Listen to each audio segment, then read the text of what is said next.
Ako si Gaga, taga Naga, Cebu. Dito lang sa trip lang. Para mukhang isnabero at atong driver na to Dire-diretso lang. Maghanap ka lang ako ng iba. Tsaka mukhang mabagal. Ay nako, gusto na yatang umuwi. Teka, wala namang driver. Pre, sakay ako pre. Teka, ano kaya yun? Mukhang hindi natin pa. Gusto ko sumakay doon kasi mabilis. Padjak kung tawag yan dito sa Cebu. Eto na ngayon na naglalabasan na napaka-high-tech. Ibang-iba na talaga sa panahon ngayon.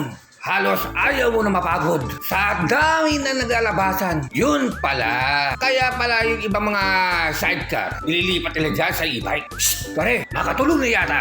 Sakay pa naman ako. Naku po, mukhang hindi na nagising. Mukhang pagod na pagod ah. Wow, motor. Hindi yung motor brand. Digital dyan. Minsan may malakas, minsan din mahina. Hindi parehas yung kinikita namin. E-bike naman pala eh. Ang ganda naman yan. Mukhang komportable lang Para lang tinutulak. Hindi maingay. Swabe ang andar. O pare, hini-hini lang Baka ko hini-hini lang pare. Kinabahan ako dun Umaatras pala yan. Sige pare. Tipa. Ang ganda ng mags. Ang taba ng siya. Kung pagbabasta mo, parang motor lang scooter. Ang forma. Amazing! Sir, sa isang araw, nakakamagkano kayo dito? Minsan, pinakamababa, 400.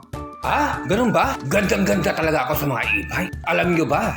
Napakatipid daw sa kuryente dito. Ang ganda ng pagkakabit ng mga trapalo. Pulidong-pulido. Pag lang babagyo ng malakas, baka matanggal yan. Nasa dagat pa naman tayo. May speaker pa pala yan.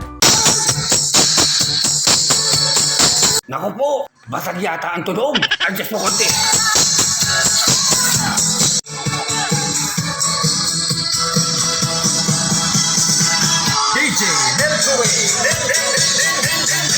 Wow!